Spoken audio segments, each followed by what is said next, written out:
नमस्कार, मैं हूं साहिल जोशी और मैं हूं कमलेश सुतार।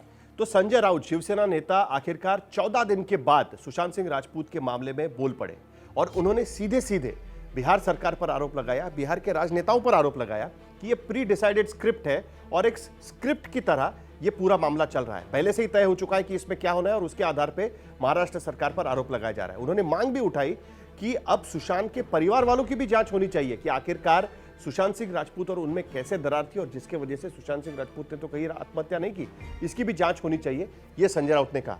लेकिन सवाल ये उठता है कि 14 दिन के बाद जी, क्योंकि शिवसेना में आमतौर पर साहिल देखा जाता है कि जब भी शिवसेना नेता पर, शिवसेना के नेतृत्व पर जब भी कोई सवाल उठाता है तो शिवसैनिक, जो सैनिक कहलाते हैं, वो सबसे पहले आगे जाकर ढाल बनकर खड़े होते हैं और अपने नेता की सबसे पहले सुरक्षा करते हैं। इस बार लेकिन उल्टा देखने को मिला। आदित्य ठाकरे पहले सामने आए, उन्होंने पहले अपना बयान दिया, इस मामले से अपना कोई लेना देना नहीं, मैं बाला साहब ठाकरे का पोता हूं, मुझसे कोई गलती नहीं हो सकती, ऐसा उन्होंने बयान दिया। उसके बाद शिवसेना के एक शीर्ष नेता संजय राउत सामने आते हैं और फिर उनका बचाव करते हैं। शिवसेना के लिए बात बहुत नई है, शायद पहली बार ऐसा देखने को मिल रहा है। तो क्या शिवसेना नेतृत्व अलग थलग पड़ता हुआ नजर आ रहा है?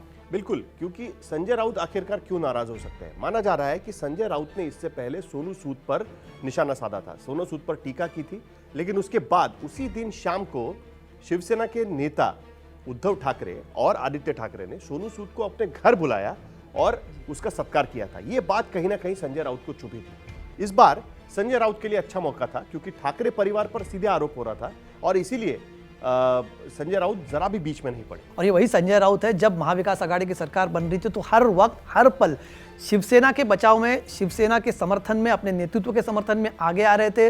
जो भी महाराष्ट्र में राजनीतिक नाटक चला उस वक्त संजय राउत वो नेता थे जो सबसे आगे थे बयानबाजी देने में। लेकिन इस बार वही संजय राउत आगे आते हुए नजर नहीं आए, सामने आकर अपने पार्टी का, अपने पार्टी नेतृत्व का और ठाकरे परिवार का, जिनसे वो अपनी लॉयल्टी बताते हैं, उस परिवार के बचाव में संजय राउत नजर नहीं आए। तो जैसा साहिल कह रहे थे कि शायद एक खलल उनके मन में, जिस तरह से सोनू सूद एपिसोड में उनको अलग थलग किया गया, शायद उस वजह से संजय राउत ने इस बार चुप्पी साधना ही पसंद किया है। अब दूसरा उदाहरण लीजिए राष्ट्रवादी कांग्रेस यानी एनसीपी का।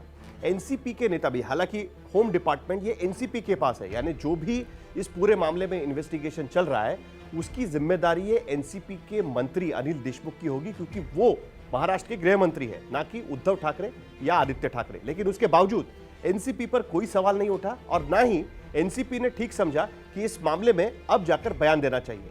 हाँ, यह जरूर है कि अनिल देशमुख शुरुआत के काल में कैसे मुंबई पुलिस ठीक से जांच कर रही है और सीबीआई को देने की कोई जरूरत नहीं, ये बार बार कह रहे थे।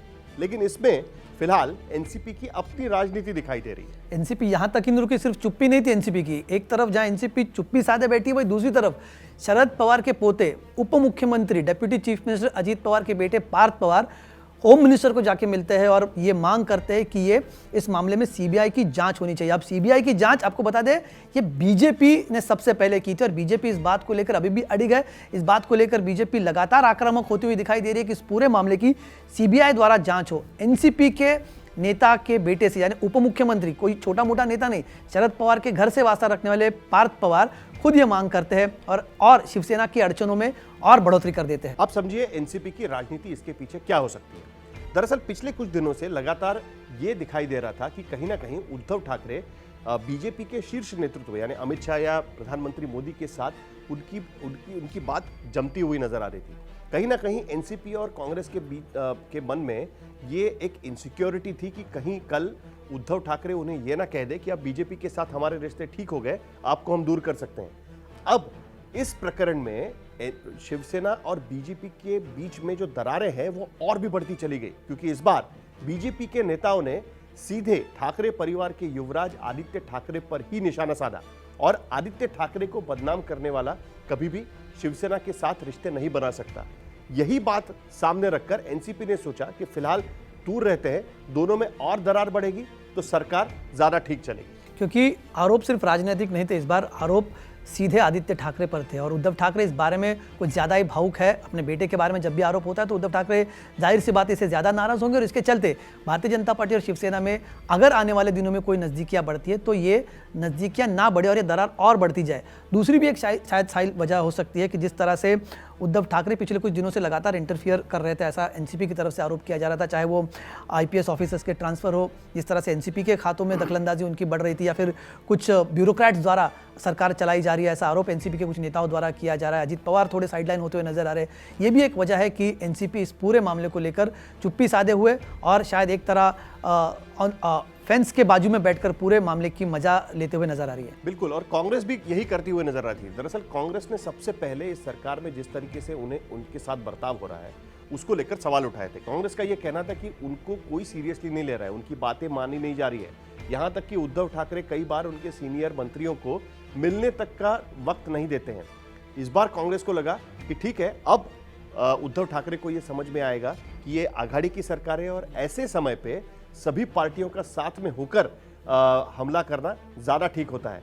और इसीलिए पिछले 14 दिनों में ना कांग्रेस की तरफ से, ना एनसीपी की तरफ से और ना ही शिवसेना के अंदर से किसी भी तरीके से कोई भी प्रतिक्रिया नहीं आ रही थी। लेकिन अब जब संजय राउत ने बोलना शुरू किया है, तब धीरे धीरे करके एक एक करके बाकी पार्टियों के नेताओं ने भी बोलना शुरू कर दिया है। मामला राजनीतिक नहीं है, मामला परिवार से जुड़ा है और इस मामले में कहीं ना कहीं शिवसेना नहीं बल्कि ठाकरे परिवार अलग थलग पड़ता हुआ नजर आ रहा है, आइसोलेट होता हुआ नजर आ रहा है। हालांकि छोटे नेता हो पार्टी के, उन्होंने इस बारे में मांग उठाई थी या फिर इक्का दुक्का स्टेटमेंट्स किए थे, चाहे वो सत्यजीत तांबे हो, रोहित पवार हो, लेकिन बड़े नेता, शीर्ष नेता कोई भी बचाव में आते हुए नजर नहीं आए। तो इसका क्या परिणाम होगा महाविकास आघाड़ी पे, किस तरह महाविकास आघाड़ी के आगे चलते हुए दिनों में इस पूरे प्रकरण का उस पर इम्पैक्ट होगा, क्योंकि ये प्रकरण यहाँ पर रुकता हुआ नजर नहीं आ रहा। सुशांत सिंह राजपूत का मामला न सिर्फ महाराष्ट्र में, न सिर्फ बिहार में, लेकिन पूरे देश में आज चर्चा का विषय है और चर्चा के केंद्र बिंदु बने हुए हैं आदित्य ठाकरे। इसीलिए शिवसेना को अब इस मामले में नए सिरे से सोचना होगा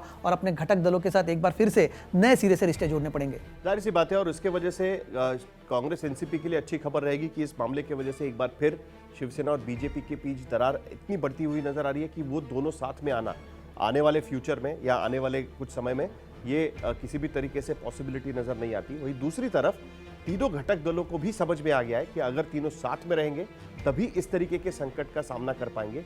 किसी एक के बलबूते पर यह सरकार नहीं चल सकती।